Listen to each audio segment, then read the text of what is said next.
Now let's begin. The autumn rain pelted against the windshield as Russell Randolph pulled into his driveway, exhausted from another 12-hour shift at the construction site.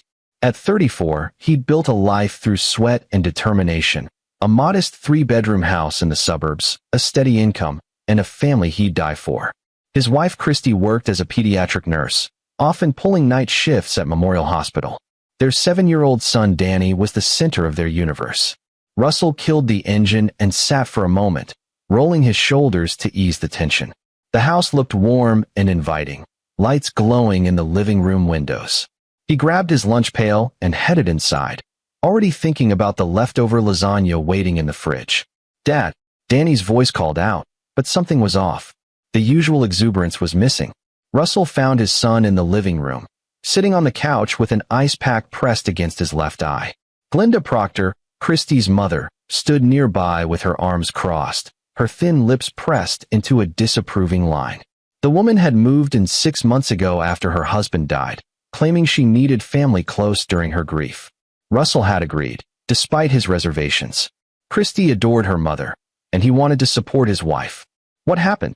Russell dropped to one knee beside Danny, gently moving the ice pack to examine the injury. The boy's eye was swollen, an angry purple bruise already forming. "He fell down the stairs," Glenda said before Danny could answer. Her voice carried that particular tone Russell had grown to recognize. Clipped, final, brooking no argument. Playing when he should have been doing his homework. "I've told him 1,000 times to be careful." Russell looked at his son. "Danny's good." I met his father's gaze for just a second before darting away. "Is that what happened, buddy?" The boy nodded, but his small hands were trembling. "Yeah. I wasn't looking where I was going." Something cold settled in Russell's gut, but he couldn't put his finger on why. Kids fell all the time. Danny was energetic, always running around. "Still, where's your mom?" "Hospital called her in early," Glenda interjected. "Emergency, in the NICU. She'll be back around midnight." Russell carefully examined Danny's face, looking for other injuries. "Does anything else hurt?" "I'm fine, Dad." Danny's voice was small, tired. "Can I go to my room?" "Sure, son. I'll bring you some dinner in a bit." As Danny climbed the stairs, carefully, Russell noted, Glenda moved toward the kitchen. "I made pot roast. It's in the oven." "Thanks."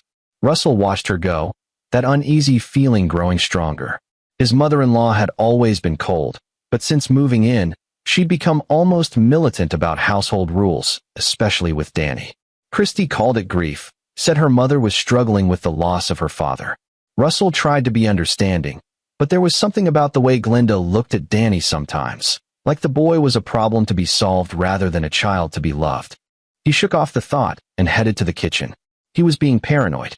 Grief did strange things to people. His own father had become distant and harsh after Russell's mother died when he was 12. Some people just didn't know how to process loss.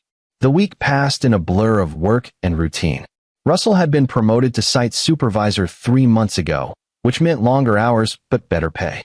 They needed it, especially with Glenda's medical expenses mounting. The woman had diabetes and high blood pressure, medications that cost a fortune even with insurance. Friday evening, Russell came home to find Christy in the kitchen, her dark hair pulled back in a messy ponytail, still in her scrubs. She looked exhausted. Rough shift. He kissed her cheek. 3 admissions, 2 codes. "I'm dead on my feet." She managed a tired smile. "Mom made dinner. She's upstairs with Danny helping him with his math homework." Russell washed his hands at the sink, glancing toward the ceiling. "How's Danny been this week?" "Good, I think." "What?" "Just asking." He didn't want to worry her over nothing. They ate dinner together, Glenda joining them while Danny remained upstairs. The conversation was superficial: weather, work, Glenda's doctor appointment. Russell found himself studying his mother-in-law. She was 62, rail-thin, with gray hair she kept in a severe bun. Her face was all sharp angles, her eyes pale blue and perpetually critical. She'd been a middle school principal before retiring, and she still carried that authoritarian air. "Danny seems quiet lately," Russell ventured. "He's 7, Glenda said dismissively. 7-year-olds are moody. He needs more discipline, more structure. You and Christy are too soft on him." Christy sighed. "Mom, please. Not tonight. I'm just saying. When you were his age, you had chores, responsibilities. This generation of children is coddled." Russell bit his tongue. They'd had this argument before. Glinda thought every childhood should mirror Christie's. Rigid, scheduled, no room for play or imagination. Christie had shared stories about her upbringing that made Russell's skin crawl. The woman's idea of parenting involved punishment and perfectionism, not love and guidance. After dinner, Russell went upstairs to check on Danny. He found his son in bed, already in his pajamas, a book open but unread on his lap. "Hey, buddy, you okay?" Danny nodded, but wouldn't meet his eyes. Russell sat on the edge of the bed. "You'd tell me if something was wrong, right?" For a moment, he thought Danny might say something. The boy's mouth opened, and fear flickered across his young face. Then he seemed to fold in on himself, shoulders hunching. "Everything's fine, Dad." Russell's chest tightened. He knew that look. He'd worn it himself as a kid, trying to protect his father from more pain after his mother's death. But protect him from what? "I love you, Danny. No matter what. You know that, right?" "I know." Danny's voice cracked. "Love you too." That weekend, Russell tried to spend extra time with Danny, but Glinda always seemed to be there, inserting herself between them. Sunday afternoon, he took Danny to the park despite his mother-in-law's protests that the boy had homework to complete. "Tell me about school," Russell said as they sat on a bench, watching other kids play. "It's okay." "Just okay? What about Tommy? You guys still friends?" Danny shrugged. His hands were in his lap, fingers twisting together nervously. Russell noticed a bandage on the boy's right index finger. "What happened there?" "Oh, I closed it in my desk at school. It's fine." Russell examined the finger gently. The bandage was fresh, professionally applied. Too professional for a school nurse's quick patch job.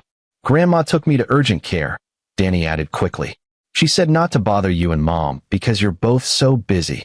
Red flags were going up in Russell's mind like fireworks. "When did this happen?" "Thursday. After school." Thursday. The day both he and Christie had worked late. Glinda had picked Danny up from school, like she did most days. "Did it hurt bad?" Danny's eyes filled with tears, but he blinked them back. "It was an accident." That word again. Accident. Just like the black I had been from falling. But kids didn't cry over old injuries unless something else was going on. Russell pulled his son close, and Danny didn't resist, curling into his father's chest like he used to when he was younger. They sat like that for a long time, Russell's mind racing. He wanted to ask more questions, to dig deeper, but he could feel Danny shutting down. Pushing would only make it worse.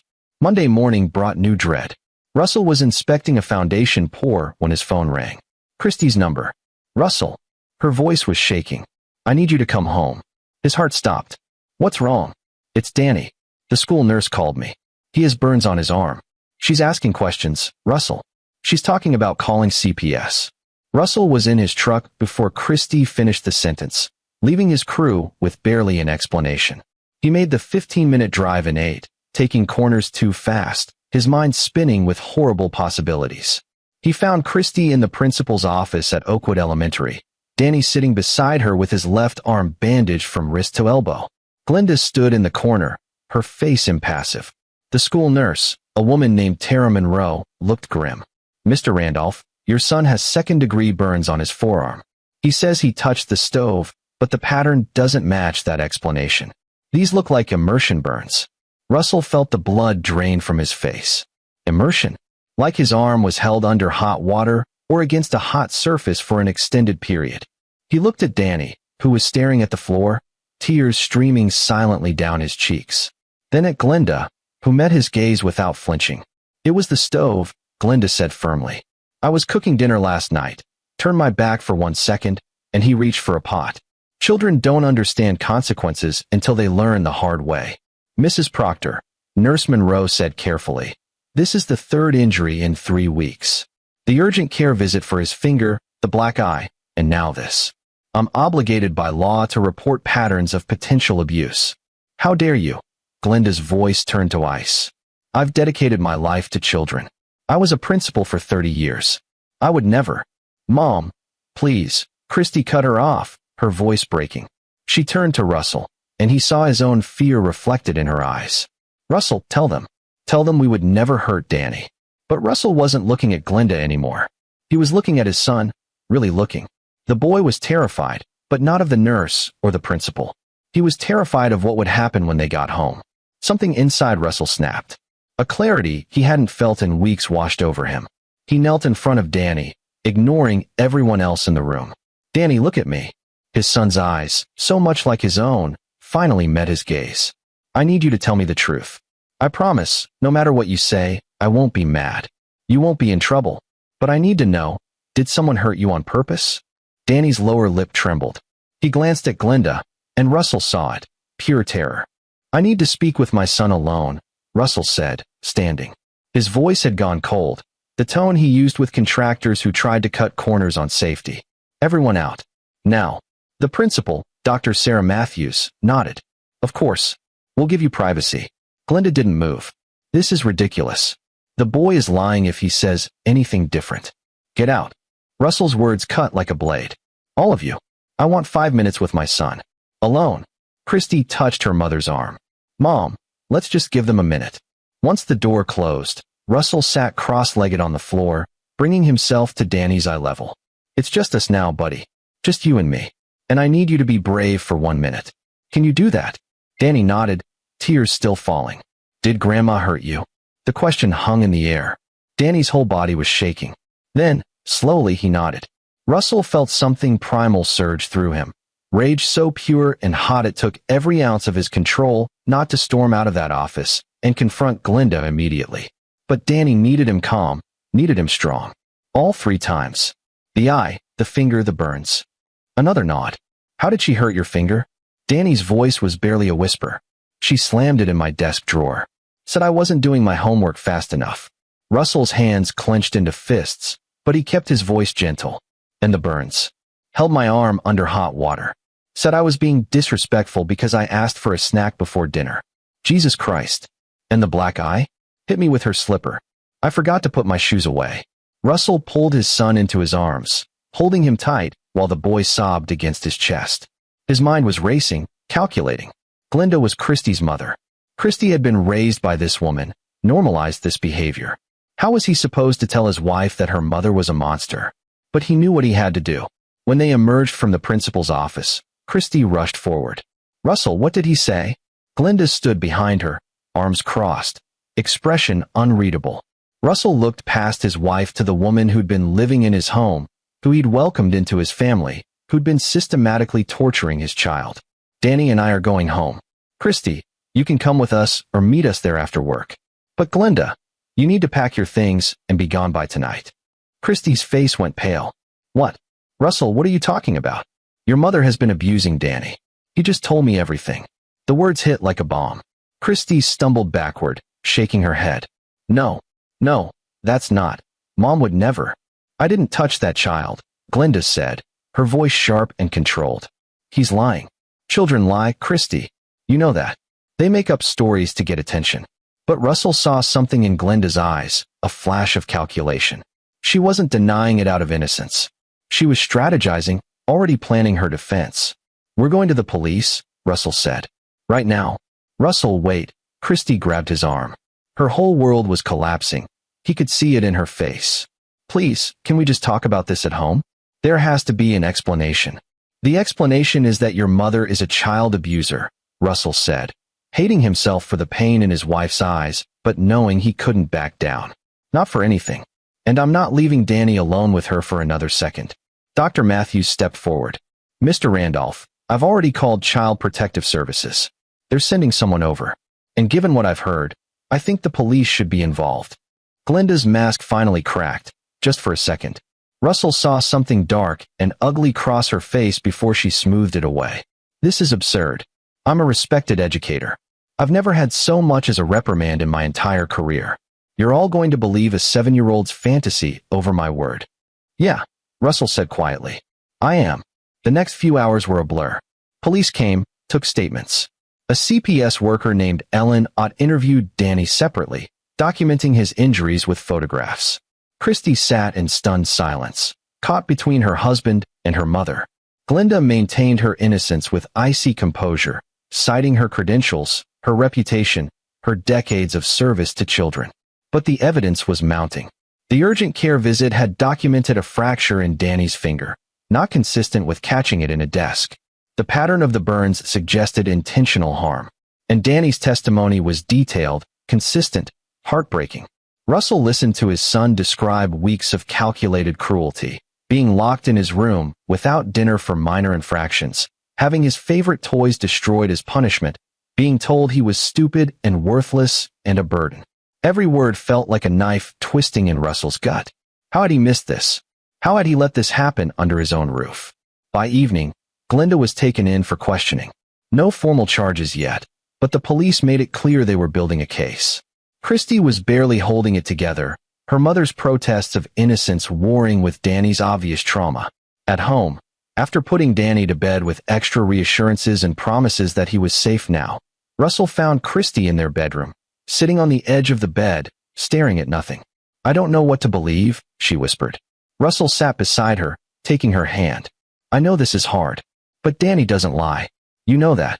My mother raised me. She was strict, but she wouldn't." Christy's voice broke. "Why would she do this?" "I don't know." But Russell intended to find out. Because something about this whole situation felt off. The calculated nature of the abuse, the careful timing, always when he and Christy were both gone. Glinda was smart, methodical. She'd been a principal, knew how to avoid detection, how to manipulate systems. What was her endgame? The next morning, Russell called in sick to work and took Danny to a child psychologist recommended by CPS. Dr. Jeremiah Cross was a specialist in childhood trauma, a gentle man in his 50s who spent 2 hours with Danny while Russell waited in the lobby, drinking bad coffee and trying not to punch holes in the wall. When they emerged, Dr. Cross asked to speak with Russell privately. "Your son has been experiencing severe psychological abuse in addition to the physical harm," Dr. Cross said, his expression grave. The things Mrs. Proctor said to him were calculated to erode his self-worth and create a dependency on her approval. This isn't just a grandmother with anger management issues. This is systematic, intentional psychological torture. Russell felt sick. Why? What could she possibly gain from hurting him? That's what concerns me most. In my experience, this level of calculated abuse usually serves a purpose. Sometimes it's about control. Sometimes it's projection of the abuser's own trauma. But sometimes, Dr. Cross paused, choosing his words carefully. Sometimes there's a larger goal at play. What do you mean? I've seen cases where abusers isolate and traumatize children to make them more vulnerable to further exploitation, or to drive a wedge between parents, destabilize families. Has Mrs. Proctor shown any interest in your financial situation, your marriage? Any attempts to turn you and your wife against each other? Russell thought back over the past 6 months. Glinda had been critical of his parenting, yes. She'd made comments about Christy working too much, implied that Russell wasn't providing adequately for his family despite his promotion. She'd suggested that Christy and Danny might be better off if she took a more active role in raising the boy since Russell was always at work. She's been trying to position herself as the primary caregiver, Russell said slowly. She kept saying Danny needed more structure, more discipline. That Christy and I were too lenient. Dr. Cross nodded. I'd recommend speaking with a detective. Someone who can investigate Mrs. Proctor's background more thoroughly. Because I suspect there's more to this story than we're seeing. That evening, while Christy was at work and Danny was asleep, Russell made a call to a number he'd gotten from one of the police officers who'd taken their statement. Aaron Sims was an ex-detective who'd left the force 5 years ago to start his own private investigation firm. He specialized in domestic cases, missing persons, infidelity, custody disputes. They met at a diner on the edge of town. Sims was in his early 40s, with tired eyes and the kind of face that had seen too much. He listened to Russell's story without interruption, taking occasional notes on a worn leather notepad. "You want me to investigate your mother-in-law?" Sims said when Russell finished. "I want to know who she really is, what her history is, because none of this makes sense." Sims leaned back in the booth, studying Russell. "Mr. Randolph, I have to be straight with you. What I might find could destroy your marriage. If your wife is still defending her mother, evidence of worse things isn't going to bring her around. It might just make her dig in deeper." "Danny is my priority," Russell said firmly. "If there's more I need to know to protect him, I want to know it. Whatever the cost." Sims was quiet for a moment, then nodded. "Okay, I'll need access to any documents you have. Her full name, birth date, social security number if you've got it. Previous addresses. I'll run a background check, dig into her past. See if there are any skeletons in the closet." Russell slid an envelope across the table. He'd gathered everything he could find: copies of Glinda's driver's license, insurance documents, even her deceased husband's obituary, which listed her maiden name. "One more thing," Sims said. "The abuse your son described. It's methodical. Timed. That suggests planning. If you want, I can conduct surveillance, see what Mrs. Proctor does now that she's been exposed. Sometimes people slip up when they think they're free." Russell hadn't even thought of that. Glinda had been released after questioning, pending further investigation.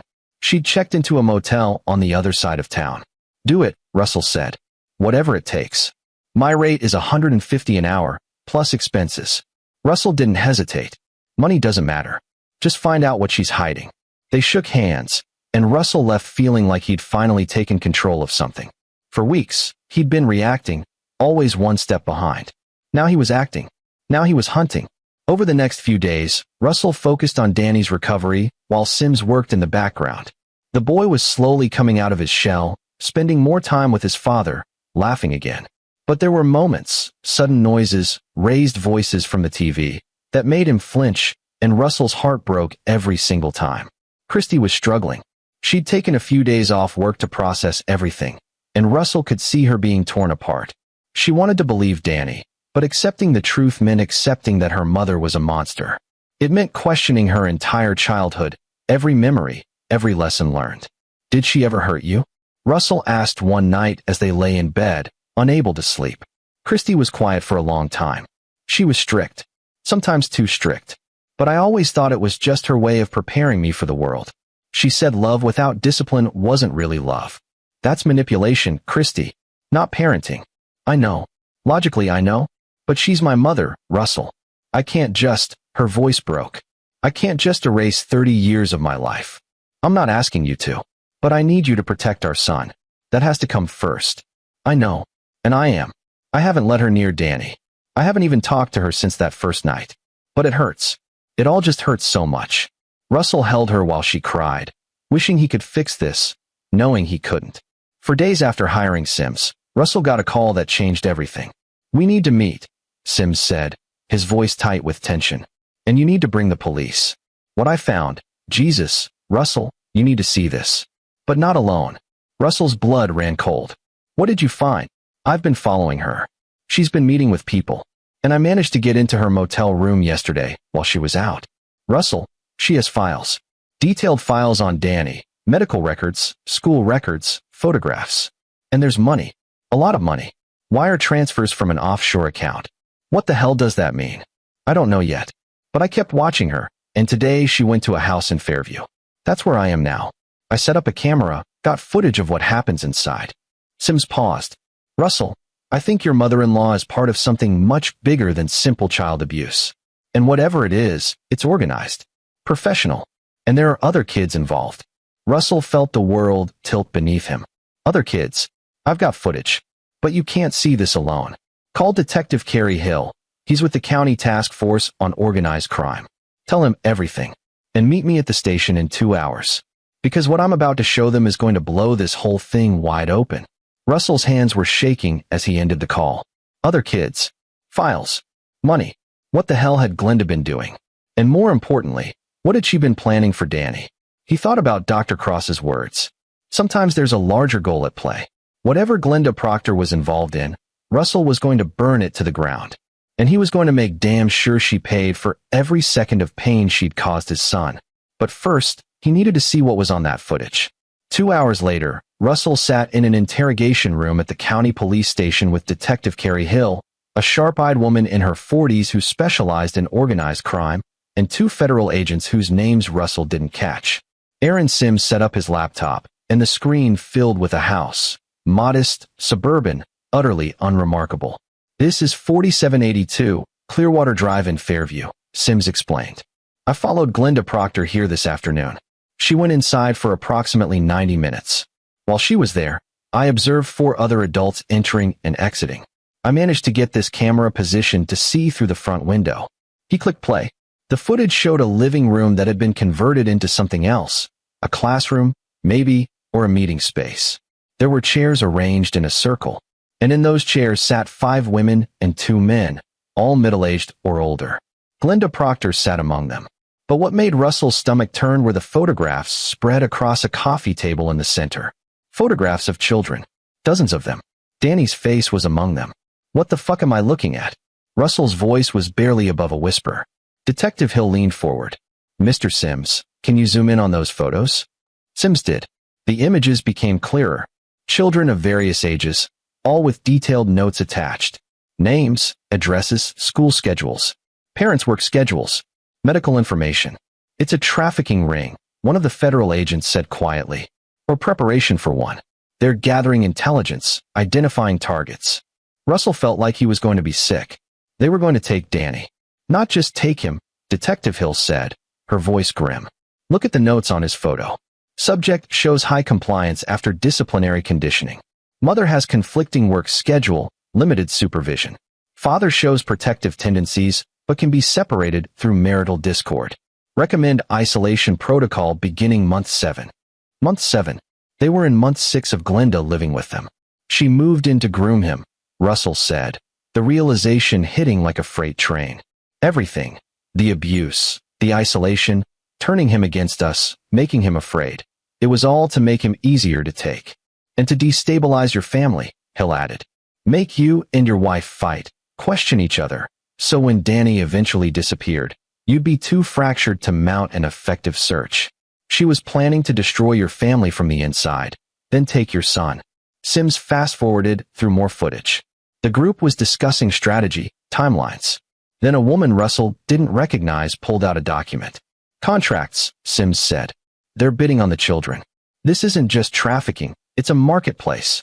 Russell stood up abruptly, the chair scraping against the floor. He walked to the corner of the room, pressing his palms against the wall, trying to breathe through the rage and horror threatening to overwhelm him. His mother-in-law, his wife's mother, the woman they'd welcomed into their home, had been systematically preparing to sell his child. How many kids? He managed to ask. From what we can see on the footage, at least 15 currently being prepared, Hill said. But if this network is as organized as it appears, there could be dozens more. Maybe hundreds over the years. Russell turned back. What happens now? Now we get warrants. We raid that house, arrest everyone in that room, and start unraveling this network. Hill's expression was hard as steel. Mr. Randolph, what your investigator captured here is going to save a lot of children. But I need you to prepare yourself. This investigation is going to get ugly. These people are professionals.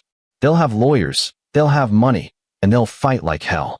I don't care, Russell said. I want them all buried. We'll need you to testify. Your son will likely have to testify as well. Russell thought of Danny, brave despite his fear, finally telling the truth. He'll do it. We both will. Whatever it takes. Over the next 72 hours, Russell watched his quiet, personal nightmare expand into a multi-state federal investigation. The raid on the Fairview house had netted 7 arrests, including Glenda Proctor. The evidence seized was staggering. Digital files, financial records, communications spanning years. But Glenda wasn't talking. None of them were. They'd all immediately lawyered up, and their attorneys were good. Very good. The kind of good that suggested serious money backing them. Russell met with Detective Hill and the federal agents daily, learning more about the scope of what they'd uncovered. The trafficking ring had been operating for at least a decade, moving children across state lines, selling them to buyers overseas. They used a network of recruiters, people like Glenda who would embed themselves in families, gain trust, and prepare children for removal. Your mother-in-law was one of their best, Agent Patrick Mendoza told Russell during one briefing. We found records of 6 previous placements over the past 8 years.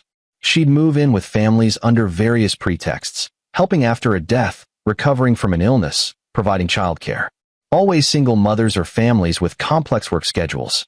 She'd spend 6 to 8 months conditioning the child, then they'd vanish. What happened to those kids?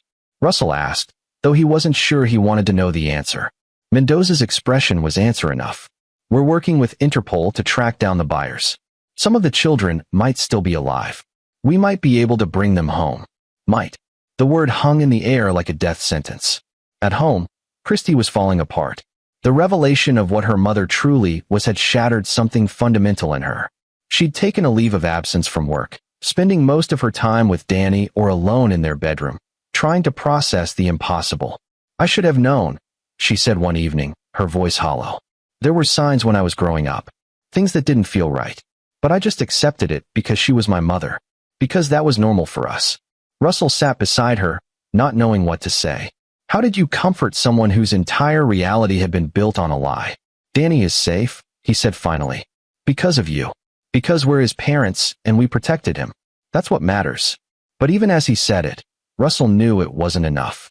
Danny was safe from Glinda, but the trauma she'd inflicted would take years to heal. And there were other children out there, other families who didn't have private investigators or lucky breaks. That's when Russell made a decision that would define everything that followed.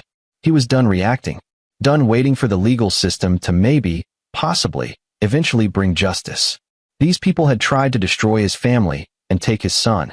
They'd hurt God knows how many other children. And they were sitting in jail cells, protected by expensive lawyers, planning their defense. Russell had spent his whole life playing by the rules, working hard, providing for his family, trusting in systems and institutions. But those systems had failed. If Aaron Sims hadn't found that footage, Danny would have disappeared in a few weeks. The police would have investigated, sure. But Glinda would have had an alibi, the network would have covered their tracks, and his son would have been lost forever. No more waiting. Russell called Aaron Sims at midnight, waking the detective from a dead sleep. "I need everything you found," Russell said. "All of it. The files, the financials, the communications. Everything the feds don't have yet." Sims was quiet for a moment. "Russell, anything I give you outside of official channels could compromise the investigation, could get evidence thrown out. I'm not going to compromise the investigation. But these people try to take my son, and I need to know exactly who they all are, where they live, who they love, everything. What are you planning?" "I'm planning to make sure justice happens, one way or another." Another pause. "Then, I'll email you the files. But Russell, be careful. Whatever you're thinking of doing, be smart about it." "I'm always smart," Russell said. "That's why my son is still alive." He spent the next 3 days studying the files like he was preparing for war. Because that's exactly what this was. The network was sophisticated, but they'd made mistakes. Everyone made mistakes. And Russell was going to find every single one. The trial preparation was moving forward, but Russell could see the cracks forming. The prosecutors were confident, but Glinda's attorney, a shark named Milton Craig who specialized in defending the indefensible, was already filing motions to suppress evidence, claiming illegal search and seizure, arguing that the surveillance footage was obtained without proper warrant. Russell sat in the prosecutor's office, listening to them discuss strategy, and realized with cold certainty that there was a real possibility Glinda and her associates might walk. The system was broken, designed to protect the accused, and while Russell believed in justice, he also believed in reality. These people would not face adequate punishment through legal channels alone. So he started planning something else. Something that would ensure that even if the courts failed, even if lawyers found loopholes and technicalities, the people who tried to destroy his family would pay a price that mattered. He thought about his father, who taught him that some things were worth fighting for, worth sacrificing for. He thought about Danny, who deserved a childhood free from fear. And he thought about all the other children whose lives had been stolen by this network. The prosecutor's office faded away as Russell's mind turned to darker calculations. He had names now, addresses, financial records, patterns of behavior. And he had something they didn't expect, the kind of focused rage that comes from nearly losing everything. Detective Hill noticed his silence. "Mr. Randolph? Are you following this?" Russell looked up, his expression carefully neutral. "Yeah, I'm following. I just want to make sure we get them all." "We will," Hill assured him. "This is an airtight case." But Russell knew better. No case was airtight when you had enough money and the right lawyers. And these people had both.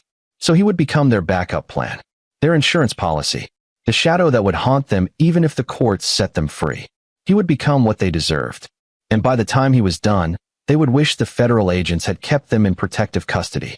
The monster they'd created by threatening his child was about to show them exactly what a father would do to protect his family. And it was going to be biblical. Over the next 2 weeks, Russell maintained his public persona, concerned father, cooperative witness, faithful husband supporting his traumatized wife. But in private, he was building something else entirely. A map of the network that went deeper than anything the FBI had uncovered. Because Russell had something they didn't: time, motivation, and the ability to think like a predator. He'd hired 3 more private investigators, paying cash, keeping them separate from each other so none of them saw the full picture. Each was given specific targets from the trafficking network, tasked with surveillance and information gathering. Where did they go? Who did they meet? What were their routines, their weaknesses, their secrets? Aaron Sims noticed, of course. They met in Russell's truck in an empty parking lot, rain drumming on the roof. "You're not just gathering evidence," Sims said. It wasn't a question. Russell didn't answer directly. "How many kids did you say they'd taken over the years?" "At least 40 that we can confirm." "And how many were recovered?" Sims looked away. 3. All from recent transactions that hadn't been completed yet. 37 children, Russell said quietly. Gone. Sold. God knows what happened to them. And Glenda Proctor's lawyer is arguing that the footage was obtained illegally because you didn't have a warrant for that specific property. The law failed those 37 kids. It almost failed Danny. So yeah, I'm gathering information. And I'm going to use it. Russell, if you do something that compromises this case. I won't. I'm smarter than that. Russell turned to look at Sims directly. But I need to know. If the courts fail, if they find a technicality and these people walk, are you with me or against me? Sims was quiet for a long time, wrestling with something internal. Finally, I've been a cop for 20 years.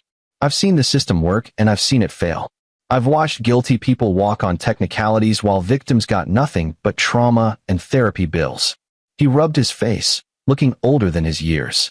I'm not saying I'll help you do anything illegal, but I'm also not saying I'll stop you. Sometimes people deserve what's coming to them, even if it comes from outside the courthouse. It wasn't a yes, but it wasn't a no, and that was enough. The break in the case came from an unexpected direction. One of the people arrested in the Fairview raid, a woman named Viola Watts, had a son, and that son, according to Russell's investigators, had no idea what his mother was involved in. His name was Juan Conrad, a 30-year-old accountant living in Seattle. Clean record, normal life. Hadn't spoken to his mother in 5 years after a falling out over her work. Russell's investigator reported that Conrad had been trying to get authorities to investigate his mother for years, but had been dismissed as having family issues. Russell made a call to Seattle. Mr. Conrad, my name is Russell Randolph. Your mother tried to kidnap my son. The silence on the other end was heavy. Then, I'm sorry. God, I'm so sorry. I tried to warn people. I tried to tell them she was dangerous, but no one would listen. I'm listening now. Tell me everything. What Juan Conrad revealed over the next 2 hours was devastating. His mother had been part of the network for decades, possibly since before he was born. She'd trafficked children while maintaining a respectable front as a real estate agent. One had discovered evidence when he was in college, files hidden in her home office. When he confronted her, she'd threatened him, told him he'd be next if he went to the police. He'd cut ties, moved across the country, and spent years trying to get someone to take him seriously. She kept files, once said. Detailed files on everyone in the network.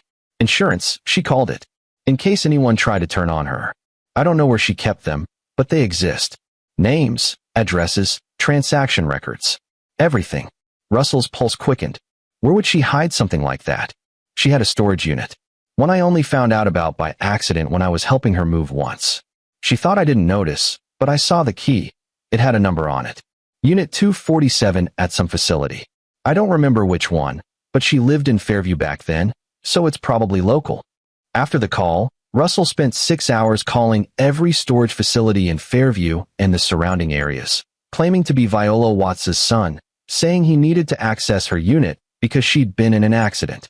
The 4th facility, Secure Store on Industrial Boulevard, confirmed they had a Unit 247 registered to Viola Watts. I'd need to see ID and proof of relationship, the manager said. Russell hung up. He didn't need their permission. He just needed to know where it was. That night, at 2 a.m., Russell cut through the chain-link fence behind Secure Store and made his way to Unit 247. The lock was serious, commercial grade, not something he could pick. But the unit next to it was empty, its doors slightly ajar. Russell slipped inside, grabbed a crowbar from his truck, and went to work on the thin metal wall separating the 2 units.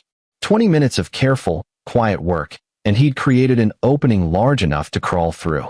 Inside Unit 247, illuminated by his flashlight, was a treasure trove of evidence. Filing cabinets filled with documents, external hard drives, photographs, financial ledgers going back 20 years. Viola Watts had indeed kept insurance on everyone in the network. Russell spent 4 hours in that unit, photographing every document, copying every hard drive to a portable storage device he'd brought. When he was done, he carefully arranged everything back exactly as he'd found it, crawled out, and sealed the opening he'd made with duct tape and a piece of sheet metal he'd cut to size. From the outside, you'd never know anyone had been there. By dawn, he was home, the storage device hidden in his truck's glove compartment, and his mind racing with the implications of what he'd found. He now knew everything. Every name in the network.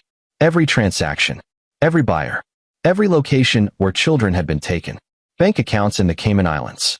Shell corporations. Properties used as waypoints. And most importantly, evidence of law enforcement officers who'd been paid to look the other way. 3 cops in different jurisdictions. A prosecutor in the county. A judge who'd dismissed reports of missing children. The corruption went deeper than anyone knew. Deeper than the FBI's investigation had uncovered. And Russell held the key to all of it. He could turn it over to the feds. It would strengthen their case, put more people away. But he'd seen how these things worked. Trials took years. Appeals took longer. And even with all this evidence, lawyers could still find ways to reduce sentences, negotiate deals, claim coercion or diminished capacity. Or he could use it himself. For something more direct. More permanent. Russell sat in his truck as the sun rose, staring at the storage device, and made his choice. He would give the FBI enough to keep the prosecution strong. Just enough to ensure Glenda and her immediate circle stayed locked up during the trial. But the rest, the names of the buyers, the corrupt officials, the larger network, that was his. Because Russell had realized something that night in the storage unit. The legal system could only punish people who were caught. But he could punish people who thought they'd gotten away. He could reach into the shadows where these predators hid and drag them into the light. Not for arrest. For something else. Something they'd never see coming. He started with the buyers. 15 names from the files. Men who'd purchased children. Wealthy, protected, living normal lives while the kids they'd bought suffered or died. Russell began tracking them, one by one. A real estate developer in New York. A tech executive in California. A politician in Florida. Each one thought they were safe, insulated by money and influence. They were wrong. The first one was Roberto Bailey, the real estate developer. Russell spent 3 weeks learning his patterns, where he went, who he met, what he valued. Bailey was married, had 2 children of his own, projected the image of a family man. But Russell's evidence showed he'd bought 4 children over the past 6 years. Russell didn't want to kill him. Death was too easy, too quick. He wanted Bailey to suffer the way those children had suffered. He wanted to destroy everything Bailey valued. So Russell created a website. Simple, clean, professional looking.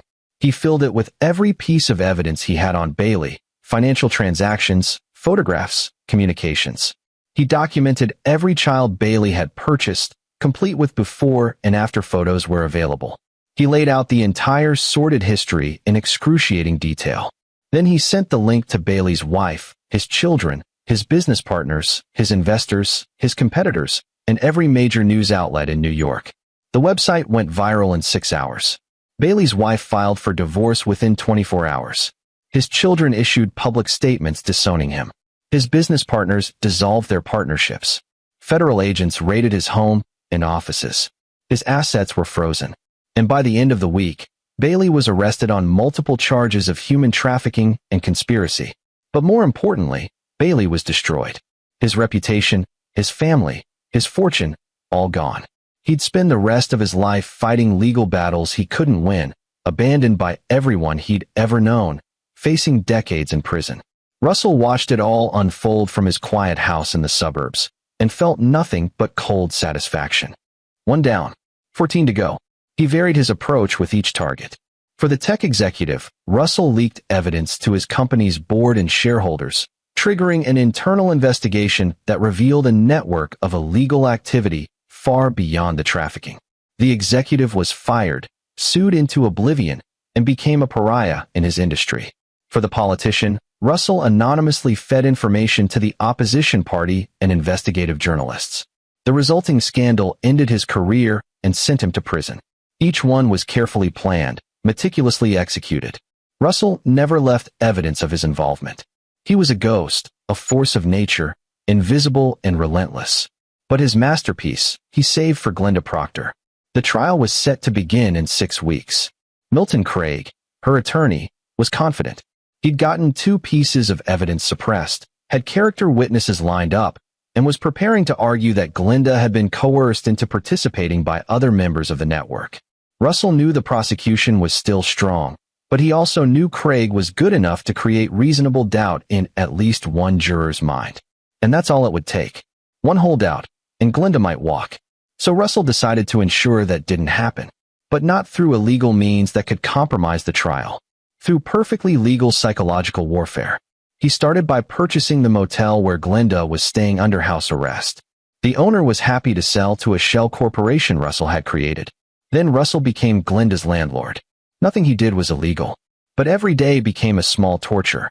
The room's heat would mysteriously malfunction, leaving her too cold or too hot. The water pressure would fail at random times. Room service would be delayed or deliver the wrong food. Noise from construction would start at 6 a.m. every morning. Glenda complained, of course, but Russell, operating through the property management company, was always apologetic, always promised to fix things, never quite did. But that was just the beginning. Russell had also been studying Glenda's communications with her attorney, intercepted through means he'd rather not examine too closely. He learned about her defense strategy, her fears, her pressure points, and he began to exploit them. Anonymous letters started arriving at her motel room. Not threats, nothing that would get law enforcement involved. Just information. Newspaper clippings about parents who'd murdered people who hurt their children.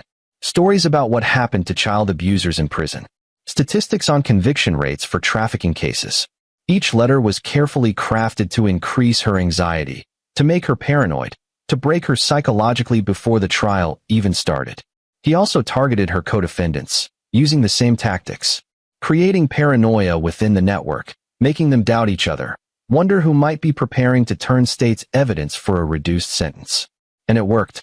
Within 3 weeks, 2 of the defendants had accepted plea deals, agreeing to testify against the others in exchange for lighter sentences. The network was eating itself alive, and Glenda was at the center of the implosion. Russell watched it all with the patience of a predator. And he still wasn't done. The piece de resistance came 2 weeks before trial. Russell had been saving it, waiting for the perfect moment. He'd discovered, buried in Viola Watts's files, that Glenda had a sister. Flora Fuller, living in Oregon, completely unaware of what her sister had become. The two hadn't spoken in 30 years after a family dispute. Russell called Flora, introduced himself, explained what Glenda had done, what she'd tried to do to Danny. And then he shared something that made Flora go silent on the phone. According to these files, Glenda tried to recruit your daughter 25 years ago. She backed off when your daughter got married and moved away. But she'd been watching your family, collecting information, planning. Flora's voice was shaking when she spoke. My daughter has 2 children, 8 and 10 years old. I know, Russell said quietly. And Glenda had files on them too. Recent photographs. School information. She was planning her next recruitment after Danny. The horror in Flora's silence was palpable. I wanted you to know, Russell continued. Because you deserve to protect your family. And because Glenda's lawyer is going to paint her as a victim, someone coerced by others. But these files prove she was the recruiter, the planner, the architect of her own section of this network. And your testimony could help make sure the jury sees that. Flora testified at trial. Her victim impact statement, describing the horror of learning her sister had been stalking her grandchildren, was devastating. It personalized Glenda's crimes in a way statistics and legal arguments couldn't. The trial lasted 3 weeks. Russell attended every day, sitting in the gallery with Christy and Danny. His son had to testify, and Russell watched with pride as Danny, small and scared but determined, told the truth about what Glenda had done to him. Glenda's attorney tried to discredit him, to suggest a 7-year-old could be confused or influenced. But Danny was clear, consistent, and heartbreaking. The jury couldn't look away. The evidence was overwhelming. The testimony from the co-defendants who'd taken plea deals was damning. And the files Russell had anonymously submitted, cleaned of anything that could reveal his breaking and entering, painted a picture of a sophisticated, long-running criminal enterprise. The jury deliberated for 8 hours. When they returned, Glenda Proctor was found guilty on all counts: conspiracy to commit human trafficking, child abuse, kidnapping conspiracy, and a dozen other charges. The sentencing hearing was scheduled for 2 weeks later. Russell spent that time handling the last of the network members he'd identified. Some went to prison through legal channels. Others faced different kinds of justice: financial ruin, public exposure, family abandonment. By the time Glenda stood before the judge to hear her sentence, Russell had dismantled the entire network. Dozens of arrests across multiple states, millions of dollars in assets seized, and 3 children recovered from a buyer in Europe, reunited with their families. The judge sentenced Glenda to 45 years in federal prison with no possibility of parole. At 62, she would die behind bars. Russell felt nothing. No satisfaction, no relief. Just the cold certainty that justice had been served. After the sentencing, Detective Carrie Hill approached him outside the courthouse. "Funny thing," she said casually. "After Glenda's arrest, the whole network just collapsed. People turning on each other, evidence appearing from nowhere, buyers suddenly getting exposed by anonymous sources. Almost like someone was running a parallel investigation." Russell met her eyes.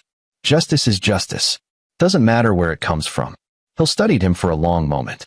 "You know, there were some irregularities in how certain evidence came to light.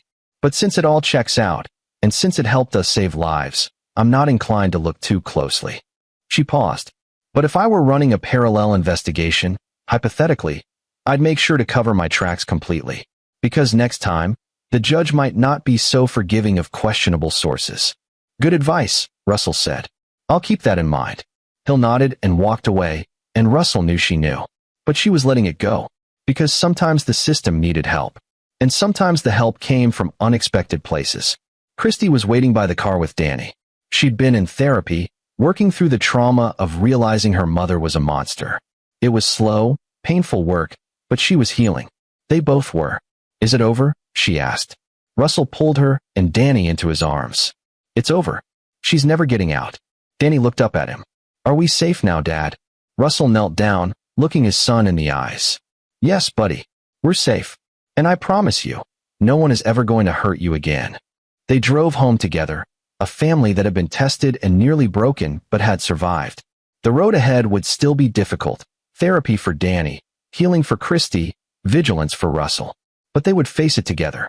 That night, after Danny was asleep and Christy had gone to bed, Russell sat in his home office and deleted the encrypted files he'd been keeping. The evidence was in the right hands now. The network was destroyed. His family was safe. He thought about the children they'd saved. 3 recovered, dozens of predators arrested, the network in ruins. It would take years for them to rebuild, if they ever could. And law enforcement was watching now, aware of the patterns, the tactics. Russell had started this journey as a father trying to protect his son. He'd ended it as something else, a force that had torn through the darkness and left devastation in its wake. He'd broken laws, crossed lines, done things he'd never imagined himself capable of. And he'd do it all again without hesitation. Because that's what fathers did. They protected. They fought. And when the system failed, they became the system. 6 months later, Russell stood in Danny's room, watching his son sleep peacefully for the first time in what felt like years. The nightmares had decreased. The flinching had stopped. Danny was laughing again, playing with friends, being a kid. Aaron Sims had called that afternoon with news. The last of the network's buyers had been arrested in Dubai, extradited to face charges. Every single person Russell had targeted was either in prison, bankrupt, or destroyed socially. The network that had operated for decades was completely dismantled. "You did it," Sims had said. "It's finished." But Russell knew it wasn't really finished. There would always be monsters in the shadows, people who hurt children. The fight was never over. But for now, his family was safe. His son was healing. And that was enough. Russell left Danny's room and found Christy in the kitchen, making tea. She'd returned to work part-time, slowly rebuilding her life. The relationship with her mother was irreparably destroyed. She'd filed to legally disown Glenda and changed her own name back to her maiden name, wanting no connection to the woman who'd tried to destroy her family. "I got a call from Flora today," Christy said. "She wanted to thank us." said knowing the truth, as horrible as it was, let her protect her grandchildren. She's moved them to a different state, changed their schools, took every precaution. Good, Russell said, wrapping his arms around his wife. Do you ever think about it? Christy asked. About what could have happened if you hadn't pushed, if you hadn't hired Aaron, if... Don't, Russell interrupted gently. We can't live in the what-ifs. Danny is here. He's safe. That's what matters. But he thought about it constantly. How close they'd come to losing everything. How the system had almost failed them. How his vigilante justice, his parallel investigation, had been necessary to ensure the monsters paid. He'd crossed lines that couldn't be uncrossed. Done things that kept him awake some nights, questioning who he'd become. But looking at his family, safe and together, he had no regrets. The ending wasn't perfect. Danny would carry scars from the abuse. Christy was still processing the betrayal. And Russell had become someone darker, harder, more willing to take justice into his own hands. But they were together. They were healing. And Glenda Proctor, along with everyone who'd helped her, was paying for their crimes. In the end, that was the only victory that mattered. Russell Randolph had started as a simple construction worker trying to protect his family. He'd ended as something more, a father who'd walked through hell and emerged with his son safe in his arms. The law had helped, but it hadn't been enough. So he'd become the thing that nightmares feared, the shadow that hunted monsters, the force that ensured justice was served, one way or another. And if anyone ever threatened his family again, they'd learn the same lesson Glenda Proctor had learned. Some fathers would do anything to protect their children. Anything. This is where our story comes to an end. Share your thoughts in the comments section. Thanks for your time. If you enjoy this story, please subscribe to this channel. Click on the video you see on the screen, and I will see you there.